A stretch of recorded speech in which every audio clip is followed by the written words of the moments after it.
Hi అండి, ఎలా ఉన్నారు అందరూ? Welcome to the Mounika Simha vlogs. ఈరోజు నేను స్టఫ్డ్ కాకరకాయ ఫ్రై ఏ విధంగా తయారు చేస్తానో చూపిస్తానండి. ఈ ఫ్రై వచ్చేసేసి పప్పుచారులోకి కానీ రసంలోకి కానీ కాంబినేషన్ చాలా బాగుంటుంది. నేను ముందుగా కాకరకాయని సైడ్స్ కట్ చేసుకొని సెంటర్లో కట్ చేసి సీడ్స్ లేకుండా ఇట్లా క్లీన్ చేసి పెట్టుకున్నానండి, ఇక్కడ వీడియోలో చూపిస్తున్న విధంగా. నెక్స్ట్ వచ్చేసి కాకరకాయలు చేదు ఉంటాయి కదండి, ఆ చేదు పెద్దగా తెలియకుండా ఉండటానికి నేను కొద్దిగా ఉప్పు పసుపు కలుపుకొని అది కాకరకాయలకి అప్లై చేసుకుంటున్నాను. గ్రీన్ కలర్ కాకరకాయల కంటే వైట్ కలర్లో ఉంటాయి కదండి, అవి టేస్ట్ ఇంకా బాగుంటాయి, చేదు ఉండవు పెద్దగా. అవి గ్రీన్ కలర్ కాకరకాయ ఏంటంటే చేదు ఉంటుంది. ఇందులో ఇంకా చిన్న కాకరకాయలు ఉంటాయండి, వాటితో చేసుకుంటే ఇంకా చేదు అస్సలు తెలియదు. ఇలా పసుపు ఉప్పు కొని అప్లై చేయాల్సిన అవసరం కూడా ఉండదు. నేను ఇక్కడ కాకరకాయలు మొత్తానికి ఉప్పు పసుపు అప్లై చేసి పక్కకు పెట్టుకున్నాను. అలాగే స్టఫింగ్ మసాలా కోసం నేను ఇక్కడ స్టవ్ మీద ప్యాన్ పెట్టుకొని కొద్దిగా ఆయిల్ తీసుకున్నాను. అలాగే ఒక 2-3 టేబుల్ స్పూన్స్ ఇక్కడ పల్లీలు తీసుకున్నాను నేను. అలాగే 1 టేబుల్ స్పూన్ పచ్చెనగపప్పు తీసుకున్నాను. అలాగే 1 టేబుల్ స్పూన్ నేను ఇక్కడ తెల్ల నువ్వులు తీసుకున్నాను. నేను ఇక్కడ ఎలాంటి మసాలాలు యూస్ చేయట్లేనండి, నేను ఇక్కడ పప్పుల పొళ్ళు మాత్రం యూస్ చేస్తున్నాను. అలాగే 1 టేబుల్ స్పూన్ ధనియాలు కూడా తీసుకున్నాను. కొద్దిగా జీలకర్ర కూడా తీసుకున్నానండి. అలాగే 1 టేబుల్ స్పూన్ మినపప్పు కూడా తీసుకున్నాను. ఈ పప్పులన్నీ లైట్గా ఫ్రై చేసుకోవాలండి, లైట్ గోల్డెన్ కలర్ వచ్చే వరకు ఫ్రై చేసుకోవాలి. అలాగే ఒక 5-6 ఎండుమిర్చి కూడా తీసుకున్నాను. నేను ఇక్కడ కారం ఏమీ యాడ్ చేయట్లేదు, ఓన్లీ ఈ ఎండుమిర్చి కారం మాత్రమే.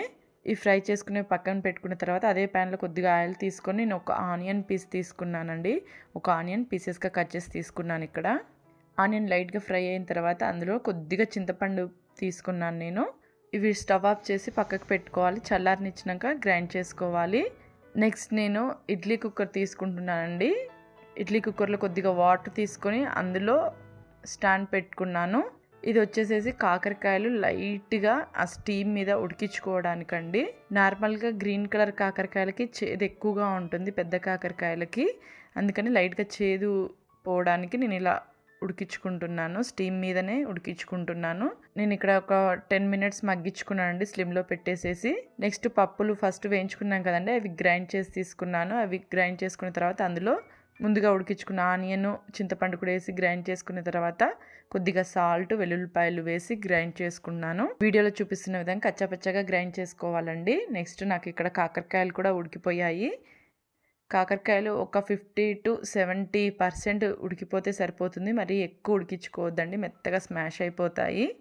నెక్స్ట్ నేను స్టవ్ మీద ప్యాన్ పెట్టుకొని లైట్గా ఆయిల్ గ్రీస్ చేసుకుంటున్నాను ప్యాన్కి. అలాగే ఉడికించుకున్న కాకరకాయలలో ముందుగా మిక్సీకి చేసుకున్నాం కదండి, ఆ పౌడర్ పెట్టేసేసి ఒక్కొక్కటిగా నేను ప్యాన్ మీద పెట్టేసుకుంటున్నాను. మనం ఆల్రెడీ స్టీమ్ మీద ఉడికించుకున్నాం కాబట్టి ఇట్లా వేగడానికి ఎక్కువ టైం పట్టదండి. మీకు ఉడికించుకోవడం కష్టమైతే డీప్ ఫ్రై చేసుకోవచ్చు. డీప్ ఫ్రై అంటే ఆయిల్ ఫుడ్ అవుతుందని నేను స్టీమ్ చేసుకున్నాను.